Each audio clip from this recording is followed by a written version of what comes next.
todos.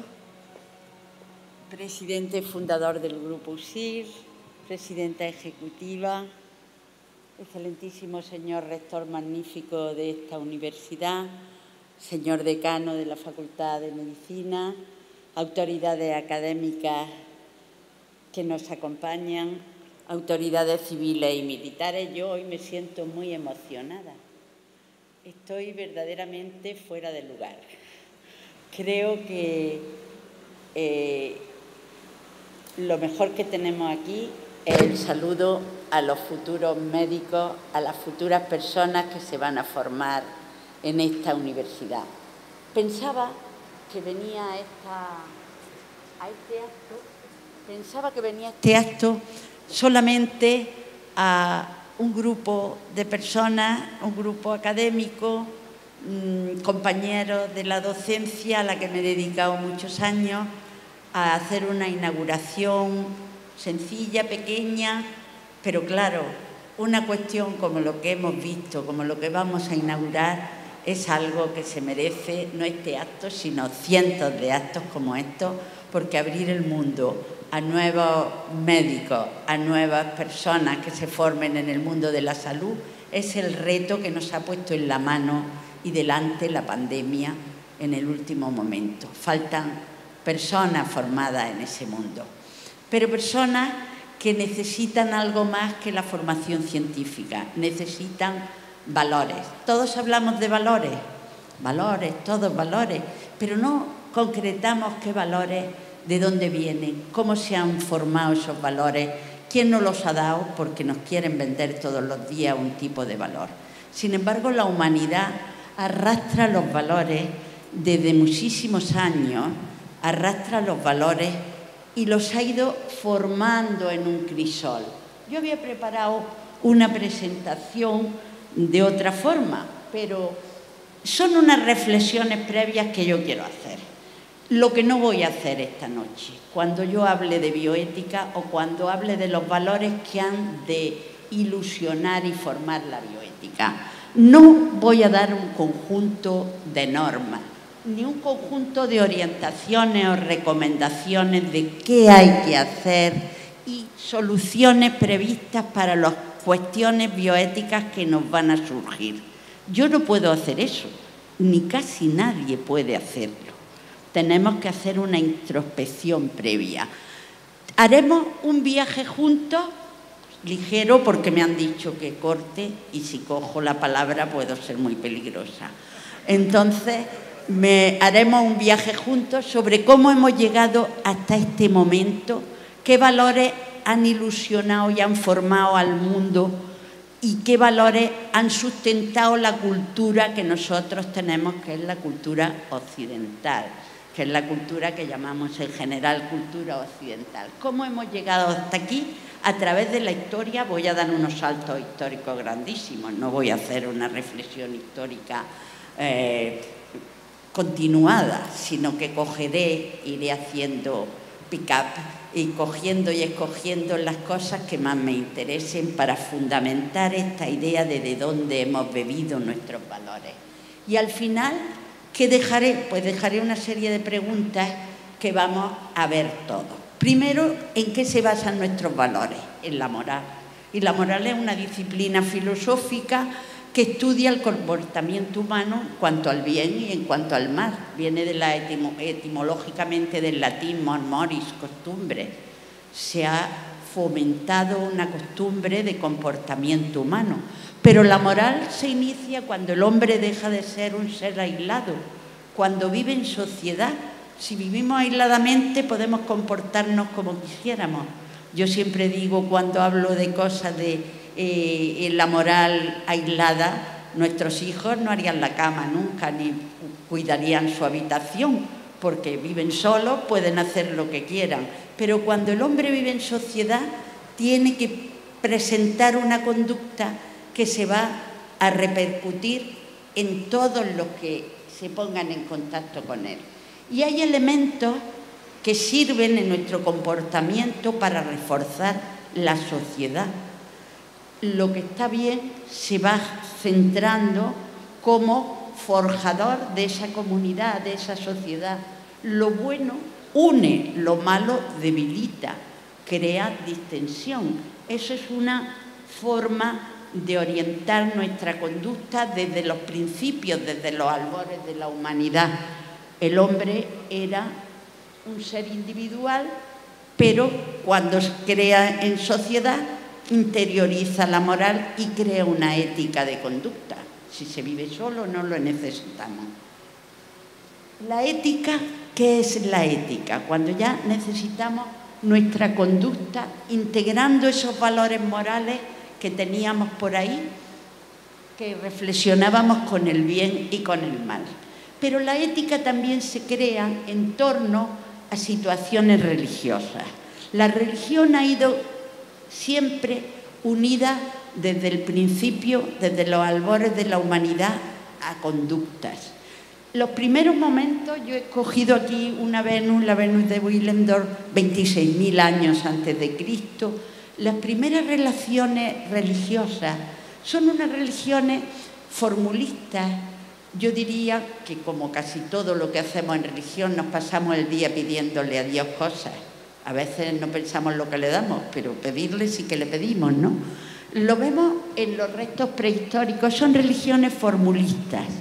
Lo que pedimos es que se nos premie, que se nos dé una buena cosecha, o si actuamos mal se nos castiga, pero no hay en los primeros albores de la religión una introspección, un análisis de nuestra conducta, de nuestro comportamiento individual. Son religiones ritualistas.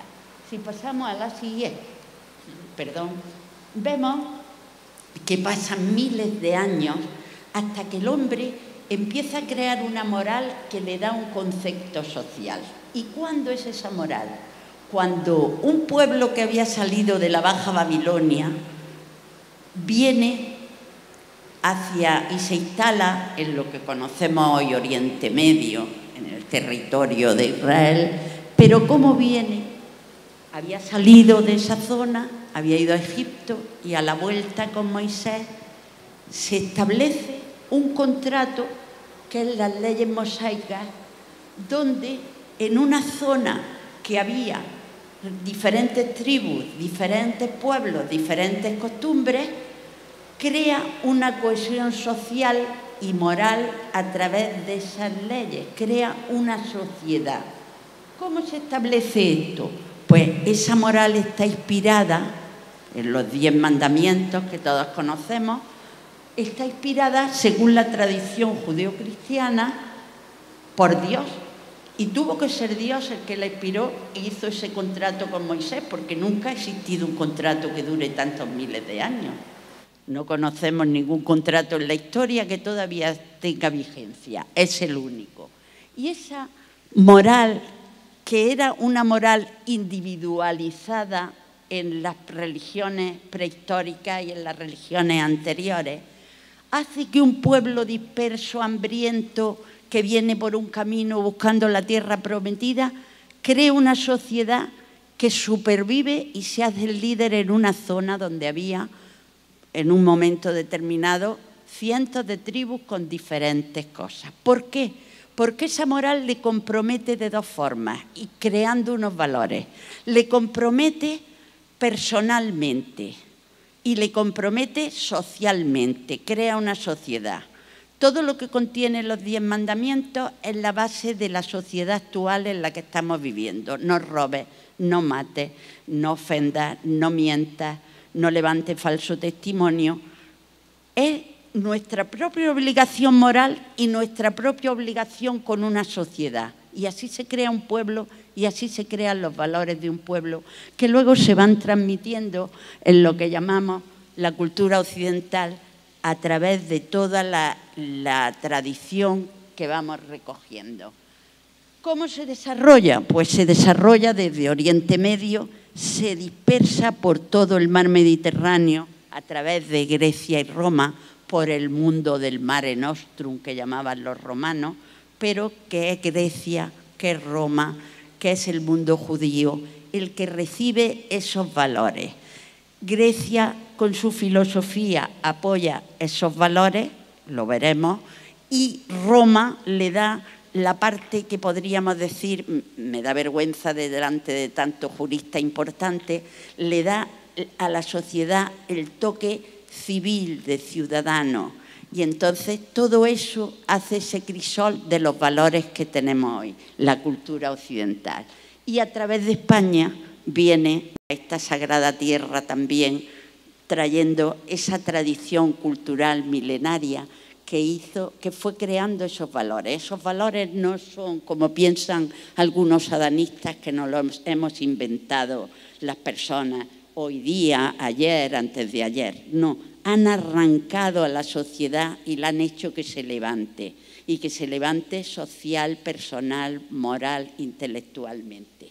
Si pasamos a la siguiente, vemos que hay como un crisol donde se desarrolla esa difusión de esos valores, que tienen como centro el humanismo. El hombre es el principio y el fin al que deben ir todas las actuaciones orientadas, y que tienen su base en la ley mosaica, en Sócrates, que es el filósofo ineludible que nos plantea que el bien tiene que estar basado, el bien y la verdad, por encima de la inteligencia, por encima de los intelectuales. Si no hay verdad y no hay bien, no hay justicia y no hay ninguno de otros de los valores.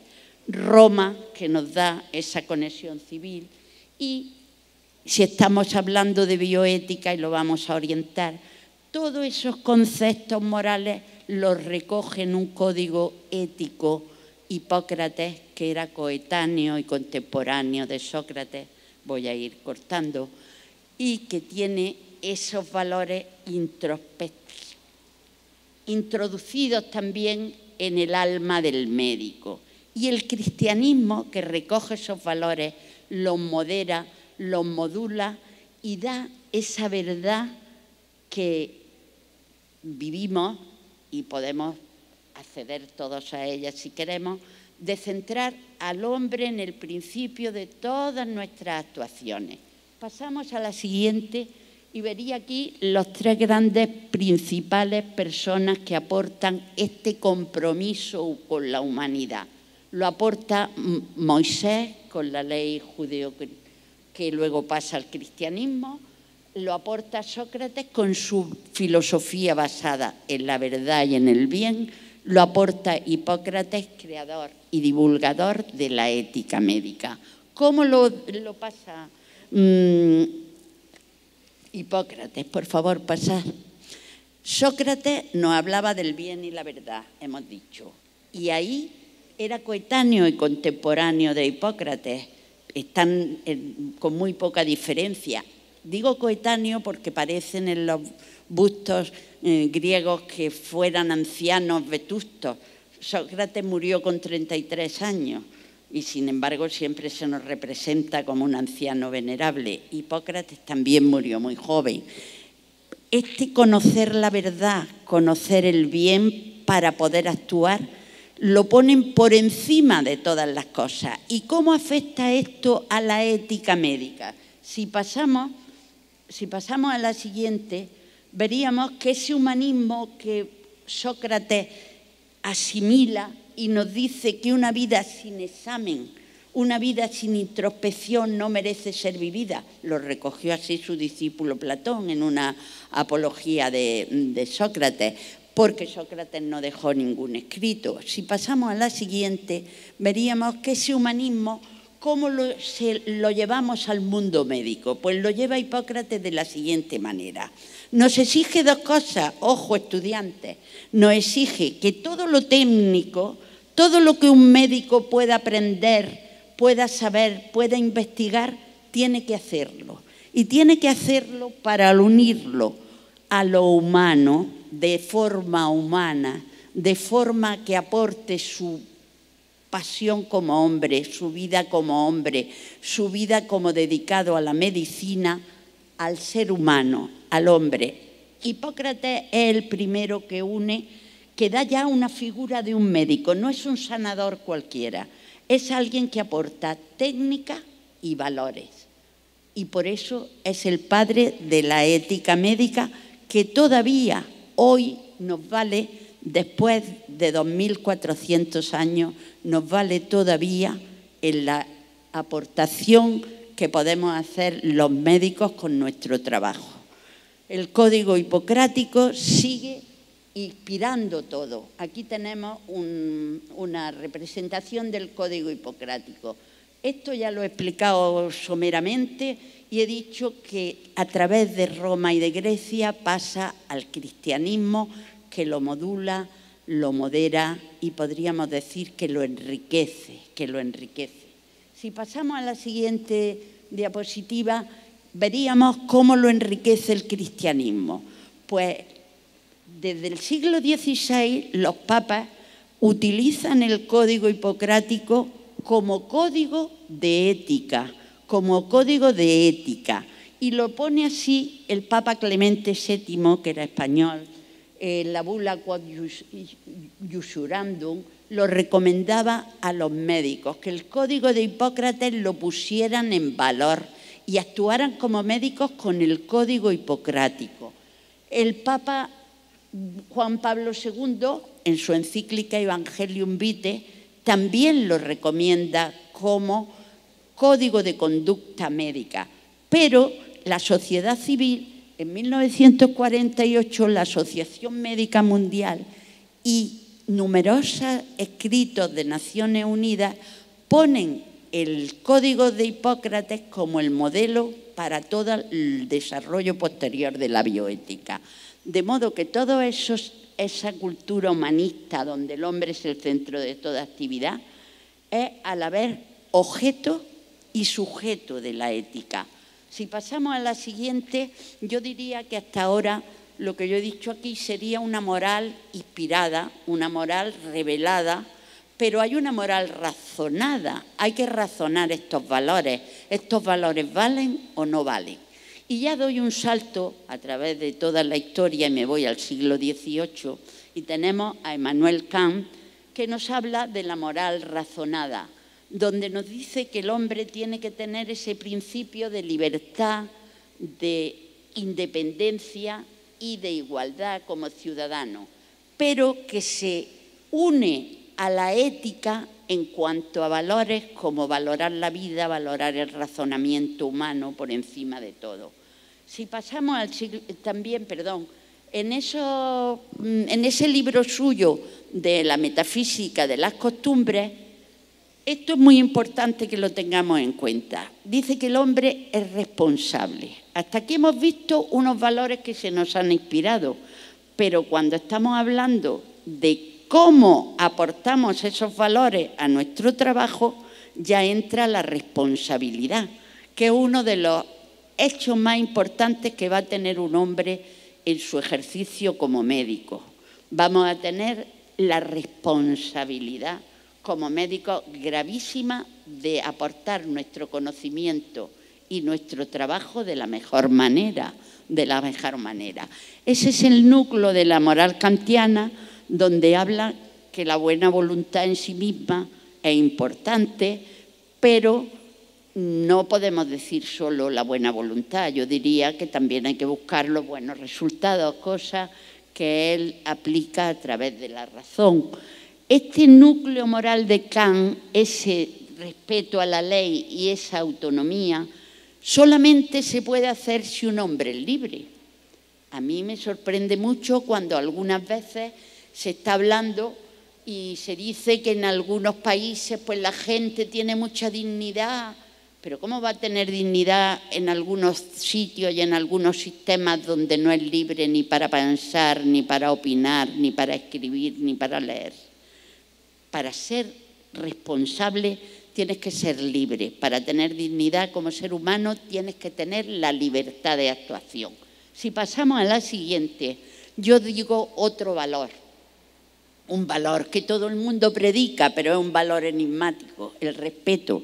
Se habla mucho de respeto, es un valor enigmático pero poco practicado. En nuestra sociedad hay una auténtica lucha y un sentido iconoclasta de destruir todo lo que tenemos, romper ese muro. Y hay una idea clave que se mete en nuestra cabeza. En estos días hablamos mucho de cómo a través se nos meten ideas en la cabeza, y una de ellas es la de ganarse el respeto. Ganarse el respeto. Decía don Miguel de Unamuno, a quien he puesto ahí, don Miguel de Unamuno, que era una persona bastante antipática, decía que había que pasarse la vida siendo intolerante, antipático, para que te respetaran media vida, sí, para que te respetaran el resto de tu vida. De modo que preparaos 40 o 50 años, ser antipáticos para que luego te respeten. No, por Dios. El respeto viene como de serie, como en los coches. Viene en el hombre. Cuando el hombre nace, desde el principio de la concepción, es sujeto de respeto. El respeto no podemos ganarlo, porque nos pasaríamos la vida haciendo oposición al respeto, haciendo méritos para obtener el respeto. No, el respeto es desde que somos ser humano, y el ser humano se inicia en el momento de la concepción humana. Y surge en 1970 un personaje importantísimo, que es el creador de la palabra bioética. La palabra bioética se inicia en algunos artículos de Porter en los años 70, creando ese término bioético con un sentido de que hay que proteger al mundo, la sociedad, la vegetación, con un sentido ecologista, no con un sentido dedicado al ser humano solamente. Pero él se plantea en su momento, tiene razón, hoy día sería muy difícil, que tendríamos que hacer un cuerpo de conocimientos y de avances científicos y entonces tomar posición ante ellos. Eso, en 1970, podíamos posicionarnos con conocimientos previos del desarrollo científico, haciendo estudios que quedaran ahí, pero el avance científico va por delante de nosotros. Es un avance imparable que no podremos adquirir para tomar decisiones. Él decía, haremos un cuerpo de doctrina una vez que tengamos todo el conocimiento biológico recogido y todos los valores humanos recogidos. Los valores podemos entenderlos, pero el conocimiento biológico día a día nos supera, día a día nos sobrepasa. No podemos entender cómo vamos a tener el conocimiento biológico. Ya estamos en la nanotecnología, ya estamos en la biología molecular, ya estamos... Nunca podrá ningún científico tener todo el conocimiento biológico que se está generando en los últimos 5 años y lo que nos espera en los próximos 5. Esto es una cuestión exponencial que no podremos dominar nunca. De modo que si no podemos dominar una parte, haremos un estudio matemático. Vamos a sumar en la otra. ¿Y dónde tenemos que sumar? En los valores, porque si no, la otra parte, si no tenemos unos valores fijos, la otra parte se nos cae. Nunca podremos tener todos los valores y todos los conocimientos científicos en el mismo nivel. Por eso habremos de incidir en unos puntos claves de los que no podremos renunciar, como es el respeto a la vida humana, como es el respeto a la individualidad, como es el respeto al paciente, como es el conocimiento informado, como son tantas cosas que deberemos tener desde la bioética. Y pasamos esos principios que son los básicos en la bioética. El principio de beneficencia, hacer el bien. El principio que decía Hipócrates, no maleficencia, non nocere, como dice en el Código Hipocrático, no hacer el mal. El médico tiene que saber que no puede hacer el mal. Y nadie que se dedique a ciencias de la salud puede tener el principio de no hacer el mal olvidado. Se ha metido en un lío que le obliga en la vida moralmente, interiormente, a hacer el bien y no hacer el mal, que no es lo mismo. Y también tener autonomía, es decir, capacidad de decidir sobre sus actuaciones, porque sus actuaciones llegarán también a través de la justicia de poder elegir y poder hacer cómo lo tengo que hacer. Pasamos a la siguiente. Y vemos que esas reflexiones que Porter daba es lo que yo he dicho, que sería esa ciencia que él quería englobar y que él quería tener para poder manejar. Se nos va de las manos. En esta misma inauguración que hemos visto dentro hay cosas que Porter no podía ni soñar que iban a existir 20 años después de sus formulaciones. Si pasamos a la siguiente, veremos que esto sí que es importante, porque todos esos conocimientos, toda esa aplicación se intenta muchas veces meter a través de leyes.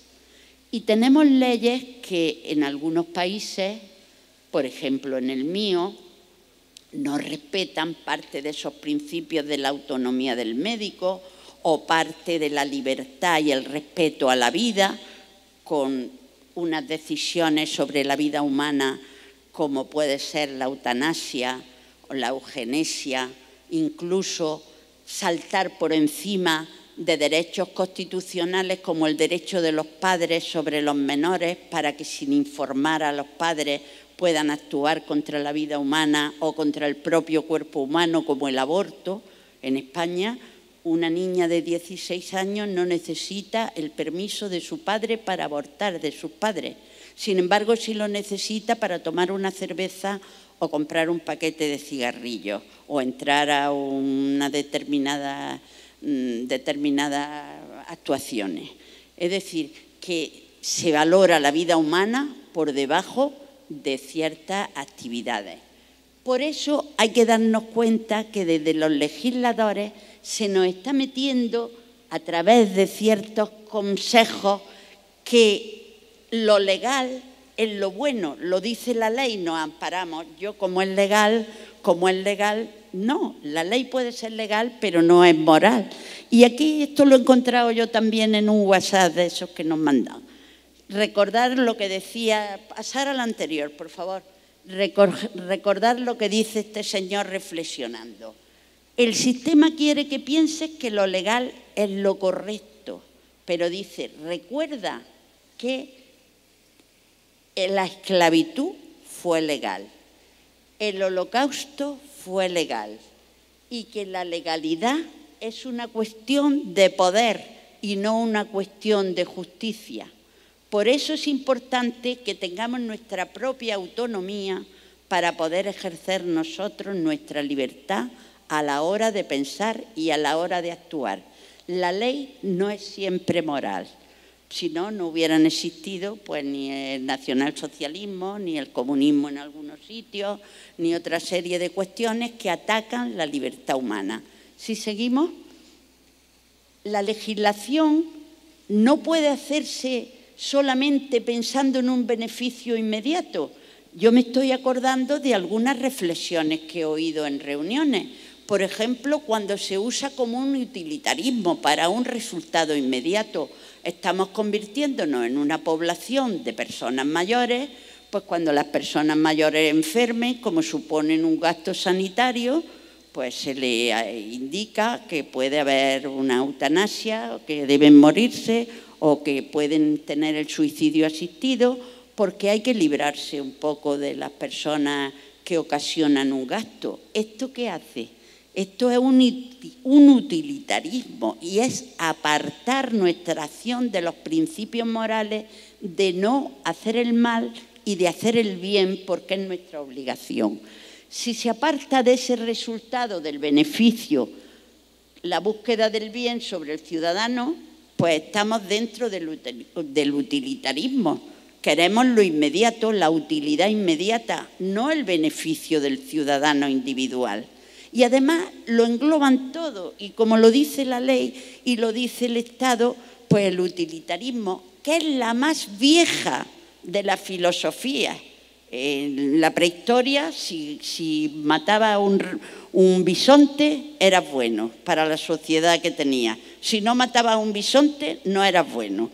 Este sentido utilitarista de lo que me da un resultado inmediato está por encima de la vida, por encima de los valores, por encima del bien humano, no puede nunca entrar en la cabeza de alguien que se dedique especialmente a las ciencias de la salud, al trabajo en salud, a la medicina, a la enfermería o a cualquier otra de las fases. Pasamos a la siguiente y vemos algo importantísimo, que es que nosotros tenemos la responsabilidad de nuestras actuaciones.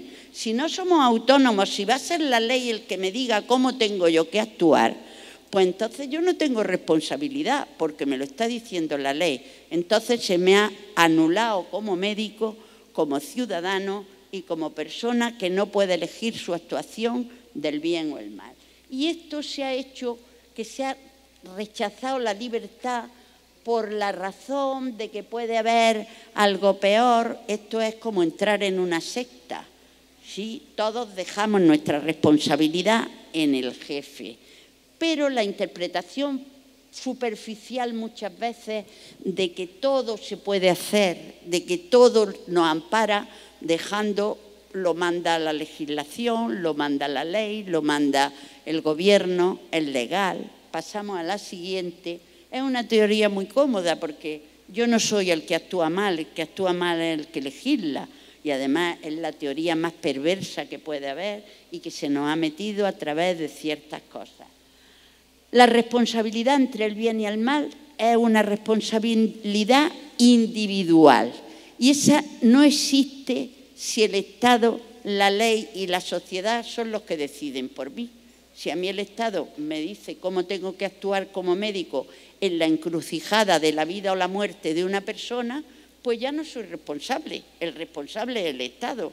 Y eso es muy cómodo, pero no es moral, ni es ético, ni podemos admitirlo si estamos inaugurando una universidad que vaya al servicio del hombre y de la sociedad. Si seguimos, vemos, voy a pasarlo un momento, que hay algo que los médicos hemos podido hacer. Y cualquier profesión se regula por normas deontológicas.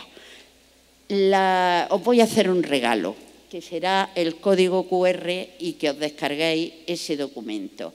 Ese documento, estoy corriendo mucho, pero bueno, creo que me entendéis. Ese documento lo ha hecho la Confederación Española de Colegios de Médicos y regula las normas de comportamiento ante el ser humano con los valores, un poco podríamos decir, siendo el reducto de los valores humanos y de los valores de la bioética ante normas que la sociedad médica no puede compartir. Es una maravilla de documento y sobre todo en el capítulo 6, 7 y 8, donde se habla de la única arma que tiene un médico ante una ley injusta, que es la objeción de conciencia.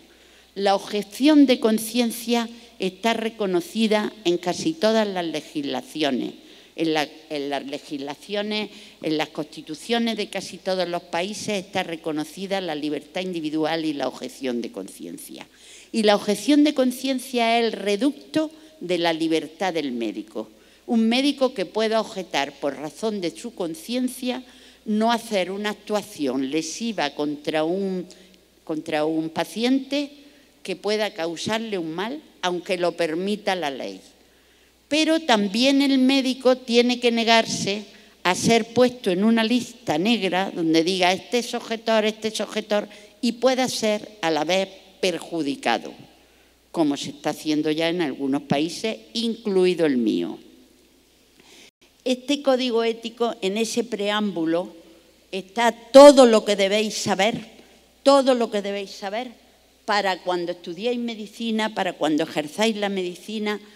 No es un código que valga solo para los médicos españoles, vale para la conciencia de cualquier médico que pueda actuar y que su actuación tenga que estar regulada de forma clara por quien entiende de la encrucijada en que se va a encontrar ante ciertas decisiones, como puede ser en este momento la decisión de participar o no en la eutanasia, de participar o no en un aborto, de participar o no en un suicidio asistido, que está siendo apoyado muchas veces por la ley en algunas zonas.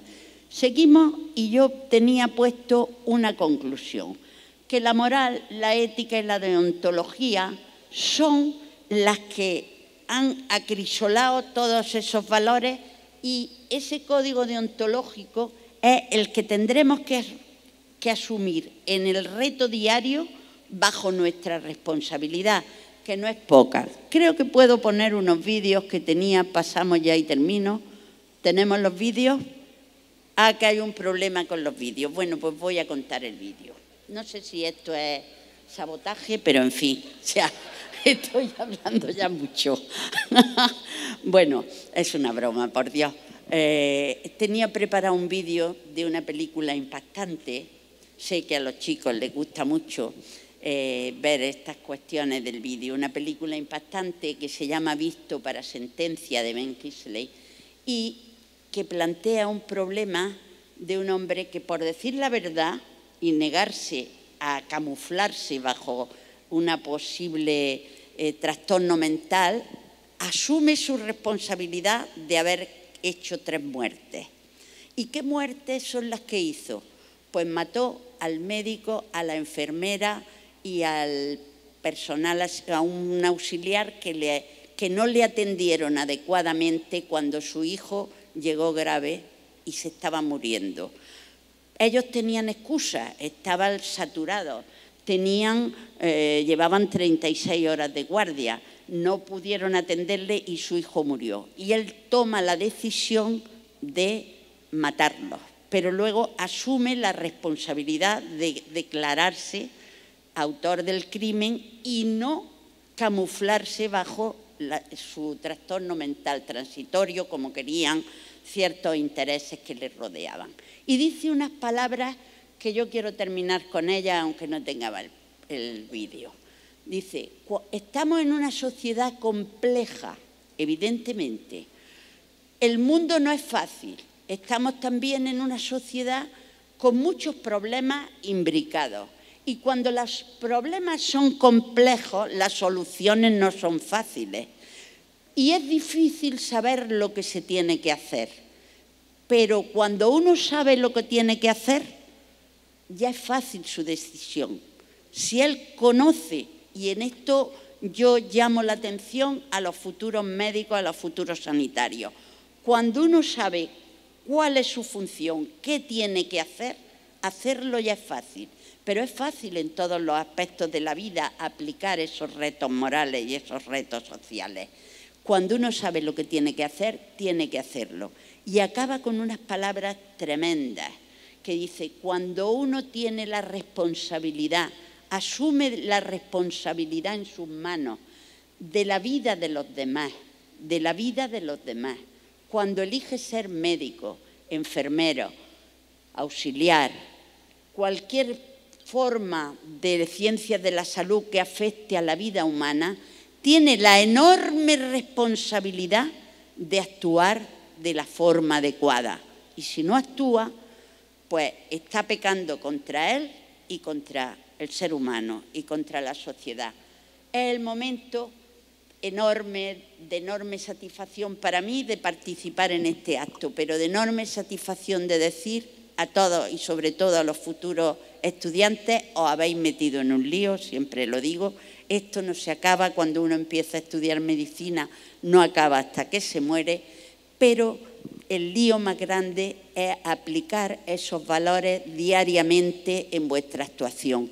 Es una profesión que muchas veces oiréis decir, es como un sacerdocio. Pues sí, es una vocación grandiosa y cruel, porque tendréis a las personas más importantes del mundo, las tiene que atender alguna vez un médico. A las personas más miserables, más pobres, más perjudicadas, también los tiene que atender un médico. Y su vida vale igual en cualquier situación. Cualquier vida por sí misma tiene un valor intrínseco y eso no podemos olvidarlo.